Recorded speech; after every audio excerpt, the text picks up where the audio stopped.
Anger is like a wildfire. It burns everything in its path, leaving behind charred ruins of relationships, peace, and clarity. It doesn't just harm those around us, it scars the soul, distorts judgment, and often leaves us drowning in regret. Yet the truth is, anger doesn't come from the world outside. It's born within, shaped by how we interpret the world. Imagine standing in traffic, fuming at the delay. Does the traffic cause your anger, or is it the frustration of unmet expectations? From heated arguments with loved ones to silent resentments that linger, anger has the power to either destroy or teach. The choice is ours. What if, instead of letting it control us, we could transform it into a tool for growth, a doorway to inner peace? Stay with me as we explore not just how to manage anger, but how to rise above it, embracing stillness, mindfulness, and gratitude to reclaim our power. Every moment of calm is a victory over chaos. Let's begin. 1. The destructive nature of anger. Anger, at its core, is a double-edged sword. It feels powerful, almost liberating in the moment, but its aftermath is often devastating. Like a storm tearing through a serene landscape, anger leaves behind broken relationships, wounded hearts, and a mind clouded by regret. The Stoics, masters of self-control and rationality, understood this destructive nature better than most. They taught us that anger is not born from the world around us, but from how we perceive and interpret it. This simple yet profound truth holds the key to mastering our emotions. Think about the last time you were truly angry. Maybe it was a heated argument with a loved one, or perhaps a stranger's careless words struck a nerve. In that moment, the anger felt justified, didn't it? But when the dust settled, what remained? Did the anger solve the problem, or did it create new ones? The Stoic philosopher Seneca once said, "Anger, if not restrained, is frequently more hurtful to us than the injury that provokes it." This insight reminds us that the damage caused by anger often outweighs the original offense. In relationships, anger can be especially destructive. A single outburst can shatter trust that took years to build. Words spoken in anger are like arrows released from a bow. Once they leave, they cannot be taken back. Imagine a parent losing their temper with a child, yelling in frustration. The child might forget the exact words, but the emotional wound lingers, shaping how they see themselves and the world. Similarly, in friendships or romantic relationships, anger can plant seeds of resentment, making reconciliation harder with each passing day. The Stoics believed that anger is a choice, not an inevitability. They argued that it arises not from external events, but from our judgments about those events. Marcus Aurelius, the Roman emperor and Stoic thinker, wrote in his Meditations, "You have power over your mind, not outside events. Realize this, and you will find strength." This perspective shifts the focus from blaming others to taking responsibility for our reactions. It's not the traffic jam that makes us angry, it's our impatience. It's not the criticism at work that fuels our rage, it's our ego feeling attacked. But how do we break free from anger's grip? The answer lies in self-awareness and discipline. When anger begins to rise, pause, breathe. Ask yourself, is this worth the cost? Will this anger help me solve the problem, or will it only make things worse? The Stoics practiced a form of mental rehearsal, imagining potential triggers and preparing their responses in advance. This way, they were less likely to be caught off guard by their emotions. Consider this. If anger were a fire, mindfulness would be the water that quenches it. By staying present and observing our emotions without judgment, we can prevent anger from consuming us. For example, if a colleague's comment irritates you, instead of reacting immediately, take a moment to reflect. Is their comment truly harmful, or is it your interpretation that gives it power? Anger's destructive nature is undeniable, but it doesn't have to control us. By embracing the wisdom of the Stoics and cultivating mindfulness, we can transform anger from a force of destruction into an opportunity for growth. Every time we choose calm over chaos, we reclaim a piece of our inner peace. And in doing so, we not only protect ourselves, but also nurture the relationships and environments we hold dear. Let this be a reminder. Anger may feel like strength, but true power lies in restraint. 2. Self-reflection, the mirror of the soul. Self-reflection is the quiet yet powerful act of holding a mirror to your soul. It's the process of stepping back, observing your thoughts, and asking yourself the tough questions that often go unanswered in the chaos of daily life. In a world obsessed with outward success, self-reflection is a rare practice, yet it is the foundation of inner peace and personal growth. Without it, we drift through life, reacting to circumstances rather than shaping them. The Stoics, with their profound wisdom, understood this truth deeply. For them, self-reflection was not just a tool, it was a way of life. One of the most profound lessons from Stoic philosophy is the idea that we are not disturbed by events themselves, but by our interpretation of them. Epictetus, a Stoic philosopher, famously said, "It is not what happens to you, but how you react to it that matters." Self-reflection is the practice of examining those reactions. It's about pausing to ask, why did I feel angry? Was my response justified? Did I act in alignment with my values? These questions, though simple, have the power to transform how we navigate life. Consider a common scenario: a heated disagreement with a friend or partner. In the moment, emotions flare, words are exchanged, and the relationship feels strained.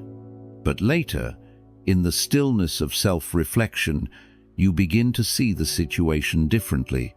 Perhaps you realize that your anger stemmed not from their words, but from your own insecurities. Or maybe you notice how your tone escalated the conflict instead of resolving it. This clarity doesn't come from the argument itself, it comes from the quiet moments afterward, when you choose to reflect. The Stoics believed in the practice of daily self-examination. At the end of each day, they would review their actions, thoughts, and emotions, seeking to understand where they succeeded and where they fell short. Marcus Aurelius, in his Meditations, wrote extensively about this practice. He would ask himself questions like, did I act with kindness today? Did I let anger or fear dictate my choices? This habit of reflection allowed him to continuously refine his character, even as he bore the immense responsibility of ruling an empire. But self-reflection is not just about identifying flaws, it's also about celebrating growth. It's about acknowledging the moments when you chose patience over frustration, compassion over judgment, or courage over fear. These small victories, when noticed and appreciated, build the foundation for a stronger, more resilient self. In modern life, self-reflection can feel like a luxury. We're constantly bombarded with distractions, emails to answer, deadlines to meet, social media to scroll through. But the truth is, self-reflection doesn't require hours of solitude. It can be as simple as taking 5 minutes at the end of the day to sit in silence and ask, what did I learn today? How can I be better tomorrow? One powerful tool for self-reflection is journaling. Writing down your thoughts forces you to slow down and articulate your feelings. It creates a record of your journey, allowing you to look back and see how far you've come. For example, you might write about a stressful situation at work and, in doing so, realize that your reaction was fueled by fear of failure. This insight then becomes a stepping stone for growth. Self-reflection is not about perfection, it's about progress. It's about learning to see yourself clearly, with honesty and compassion. It's about recognizing that every mistake is an opportunity to grow, every setback a lesson in resilience. As the Stoics teach us, the unexamined life is a life lived at the mercy of external forces. But a life of self-reflection is one of purpose, clarity, and inner strength.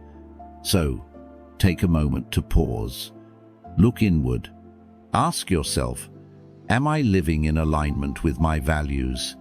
Am I reacting to life, or am I shaping it? In the silence of self-reflection, you'll find the answers, and with them, the power to transform your life. 3. The power of mindfulness. Mindfulness is the art of being fully present, a practice of anchoring ourselves in the now instead of being swept away by the currents of past regrets or future anxieties. It is not just a tool for calmness, it is a way of reclaiming control over our emotions, thoughts, and actions. In a world where distractions are endless and emotions often spiral out of control, mindfulness offers clarity and purpose. The Stoics, long before the term mindfulness became popular, practiced their own version of it, teaching us that true strength lies in the ability to pause, reflect, and act with wisdom. At its heart, mindfulness is about awareness. It's about noticing the rise of anger before it takes over, feeling the sting of disappointment without letting it dictate your actions, and observing your thoughts without being consumed by them. Epictetus, a Stoic philosopher, taught that we cannot control the events that happen to us, but we can control how we respond to them. This response begins with mindfulness, recognizing the space between a stimulus and your reaction. Imagine a moment of frustration. You're in a meeting, and a colleague dismisses your idea without much thought. The immediate reaction might be anger or defensiveness. But mindfulness allows you to pause, breathe, and assess. Is this worth your energy? Is their comment truly an attack, or is it a reflection of their own perspective?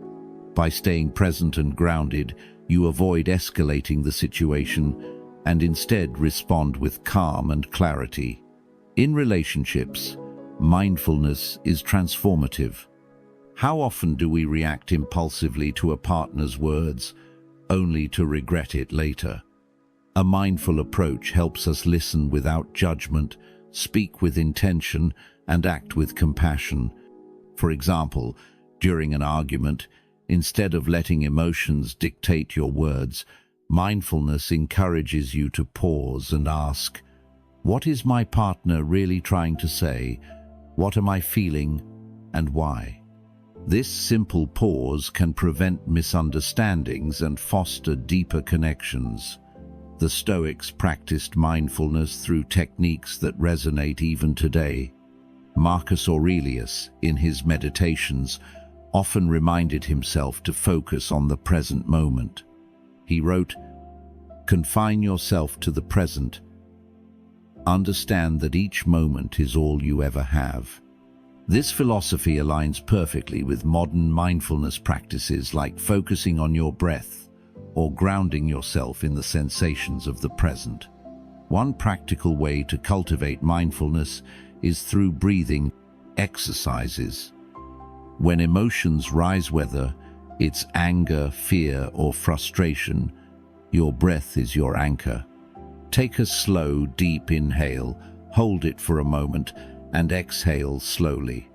This simple act not only calms your nervous system, but also creates a moment of clarity where you can choose your response instead of reacting impulsively. Another powerful tool is mindful questioning. When faced with a challenging emotion, ask yourself, is this feeling serving me? Will this reaction bring me closer to peace or further from it? For example, if you're upset about a missed opportunity, mindfulness helps you shift your focus from what you've lost to what you can learn. Mindfulness also teaches us to let go of what we cannot control. The Stoics believed in accepting the natural order of life, understanding that resistance to reality only creates suffering. If a situation is beyond your control, mindfulness helps you release it with grace, rather than clinging to frustration or anger. In practice, mindfulness is not about perfection, it's about progress. It's about catching yourself in moments of mindlessness and gently bringing yourself back to the present. It's about recognizing that every moment is an opportunity to choose peace over chaos, clarity over confusion. The next time you feel overwhelmed by emotions, remember this: you are not your anger. You are not your fear. You are the observer of these emotions, and with mindfulness, you have the power to rise above them. In the stillness of the present, you'll find strength, wisdom, and the freedom to live with intention.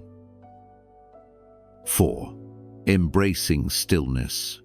Stillness is not the absence of movement, it is the presence of clarity. In a world that glorifies busyness, where every moment is filled with noise, tasks, and distractions, stillness feels like a rebellion. But it is in stillness that we reconnect with ourselves, find answers to life's questions, and cultivate the strength to face challenges. The Stoics understood this deeply.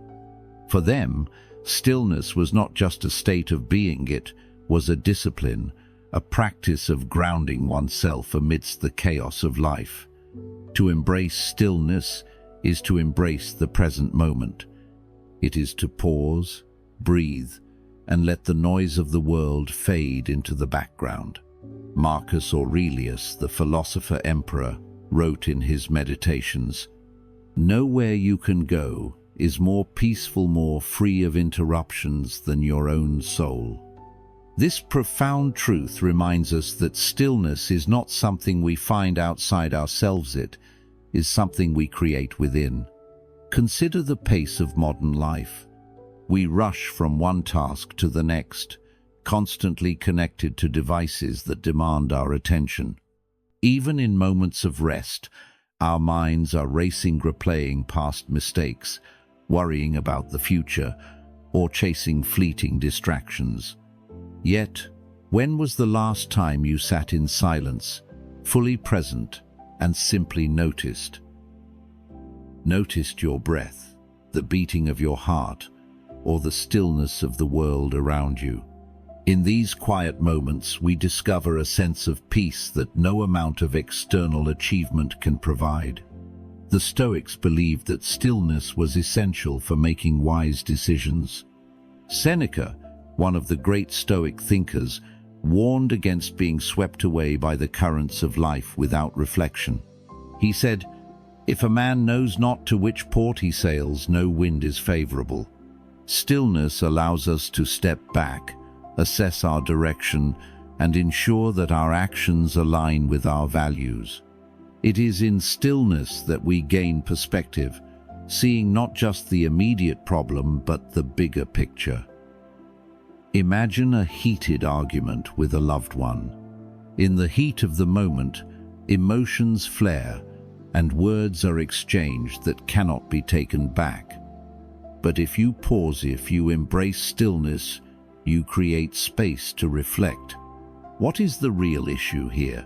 Is my reaction helping or hurting the situation? This pause, this moment of stillness, can transform conflict into understanding anger into compassion. Stillness also teaches us the art of letting go.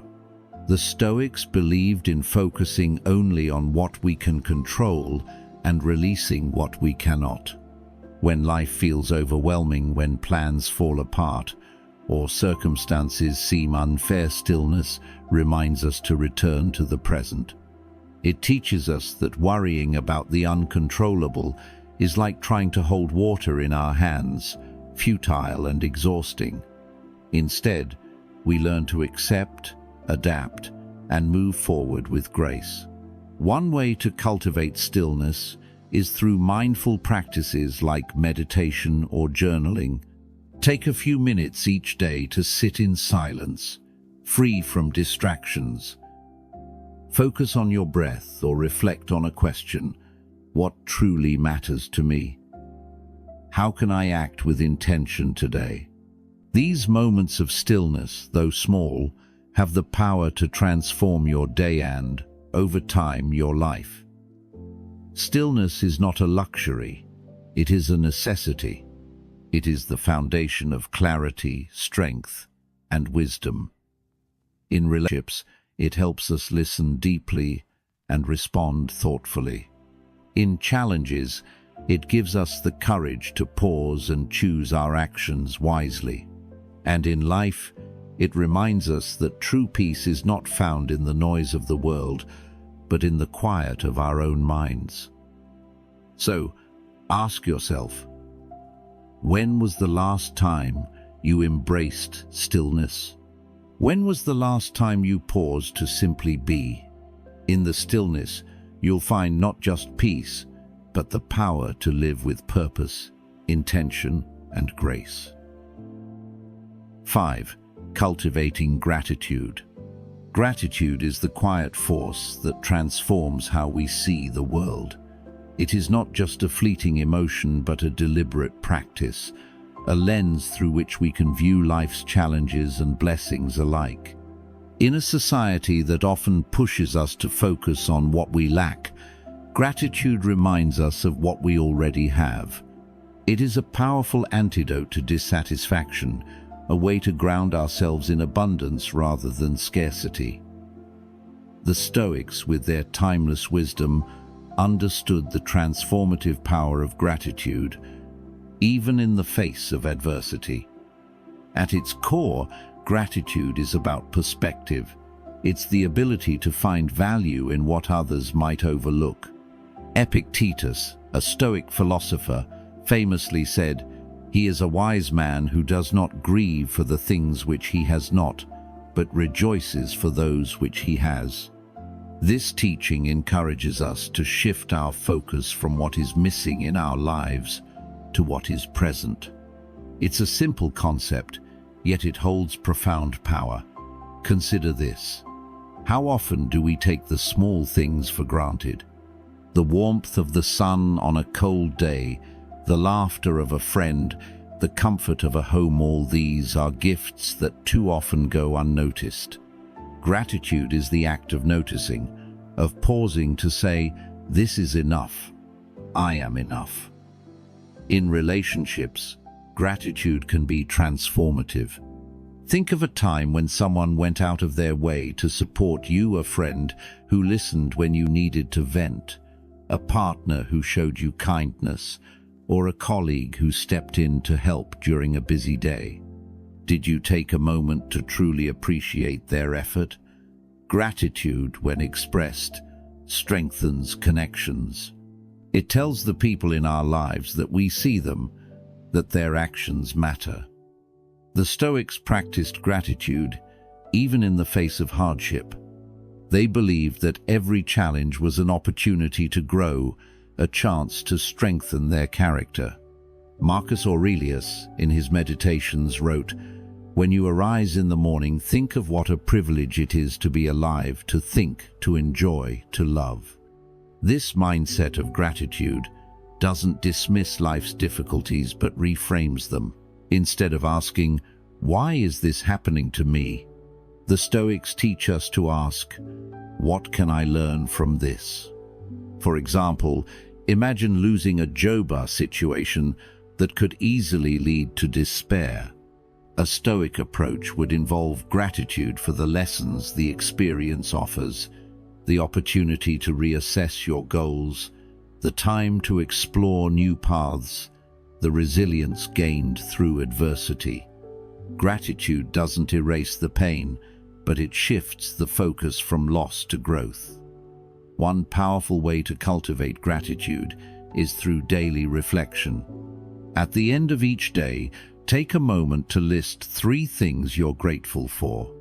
They don't have to be monumental: a kind word from a stranger, a meal shared with loved ones, or even the simple fact that you made it through the day. Over time, this practice rewires your mind to notice and appreciate the good in your life. Gratitude also invites humility. It reminds us that we are not self-made, that much of what we have is the result of others' efforts. The food we eat, the clothes we wear, the knowledge we possess, all these are gifts from people we may never meet.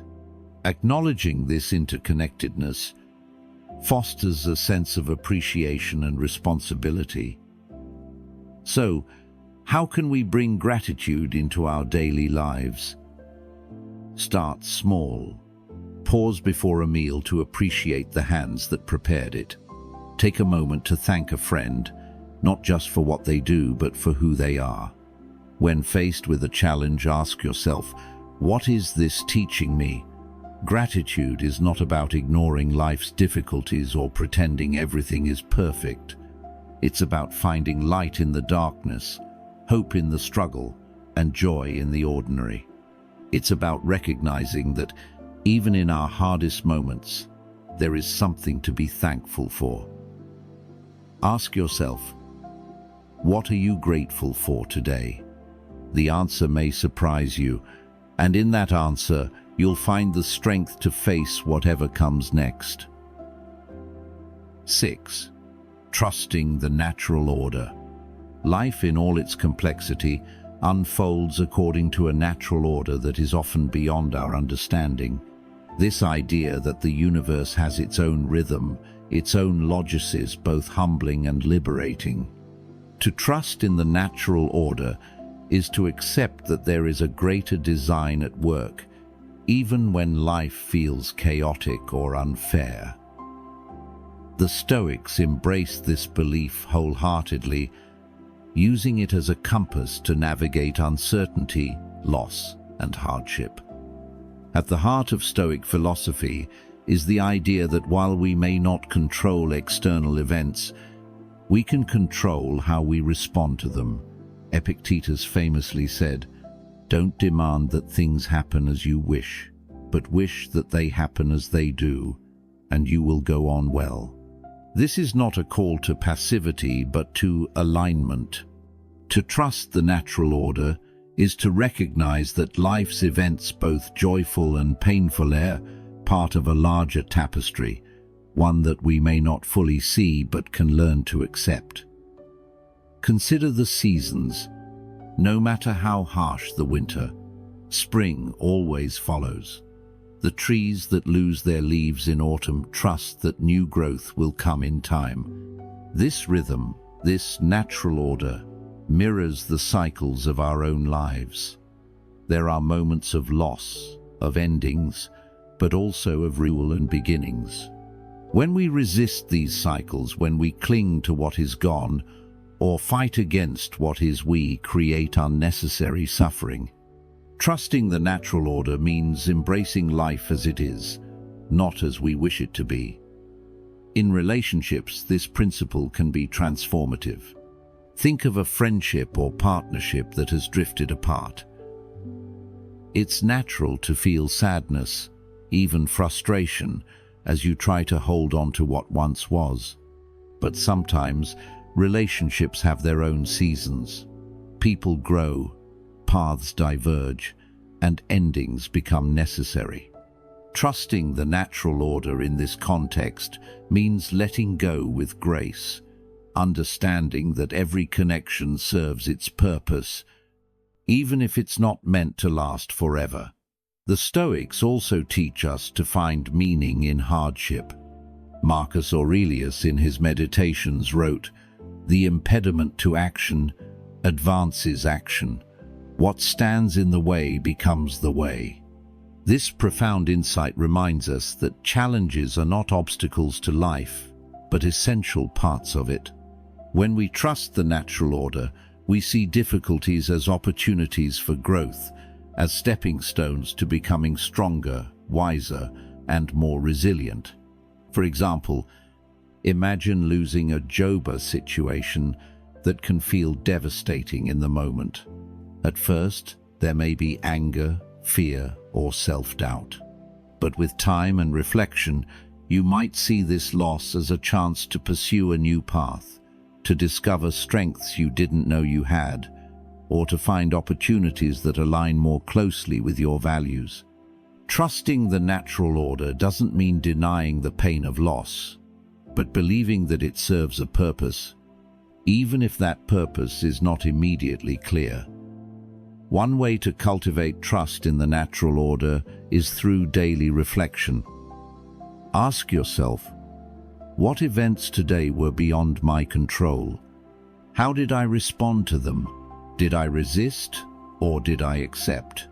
Over time, this practice helps you develop a mindset of acceptance and resilience, allowing you to move through life with greater ease.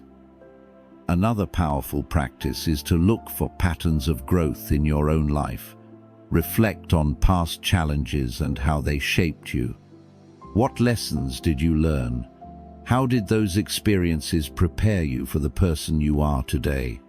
This exercise reinforces the belief that even life's hardships are part of a greater design. Trusting the natural order is not about giving up, it's about letting go. It's about releasing the need to control what cannot be controlled and finding peace in the flow of life. It's about understanding that every moment, every experience is part of a larger story, one that is still unfolding. So, ask yourself, what would it feel like to trust the natural order of your life, to let go of resistance and embrace acceptance? In that trust, you may find not only peace, but also the strength to face whatever comes next. 7. The power of forgiveness. Forgiveness is not a gift we give to others, it is a liberation we grant ourselves. It is the act of releasing the chains of resentment, anger, and hurt that weigh us down, keeping us tethered to the past. To forgive is not to condone, nor is it to forget. It is to reclaim our peace, to rise above the pain inflicted upon us, and to choose freedom over bitterness. The Stoics understood this well, teaching that forgiveness is not just an act of kindness, but a demonstration of inner strength and wisdom. At the heart of forgiveness lies the realization that we cannot control the actions of others, only our reaction to them. Epictetus, the Stoic philosopher, said, "It is not what happens to you, but how you react to it that matters." When someone wrongs us, we often hold on to the pain, replaying the offense in our minds, letting it fester and grow. But in doing so, we give that person power over us. Forgiveness is the act of taking back that power, of refusing to let someone else's actions dictate our emotional state. Consider a personal betrayal, perhaps a friend who broke your trust, or a partner who let you down. The initial reaction might be anger, hurt, or even a desire for revenge. But what does holding on to that anger achieve? Does it mend the broken trust? Does it heal the wound? Or does it deepen it, keeping you trapped in a cycle of pain? Forgiveness, on the other hand, is a way forward. It is the acknowledgement that while the hurt is real, it does not have to define you. In relationships, forgiveness is essential. No connection is free from conflict, no bond immune to mistakes. To forgive is to recognize our shared humanity, to accept that we are all flawed, and to choose love and understanding over judgment. Imagine a heated argument with a loved one. Words are exchanged, tempers flare, and feelings are hurt. In the aftermath, you have a choice: to hold on to the anger or to extend forgiveness. The latter not only heals the relationship but also fosters growth, teaching both parties the value of humility and compassion. The Stoics believed that forgiveness begins with understanding. Marcus Aurelius wrote, "Whenever you are about to find fault with someone, ask yourself the following question: what fault of mine most nearly resembles the one I am about to criticize?" This practice of self-reflection reminds us that we too are imperfect.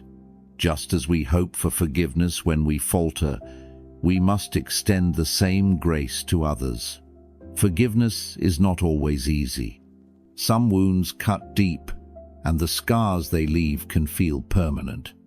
But even in the face of profound hurt, forgiveness is possible. It starts with a shift in perspective, seeing the person who wronged you not as an enemy, but as someone who, like all of us, is navigating their own struggles and flaws. This does not excuse their actions, but it allows you to let go of the burden of hatred and resentment.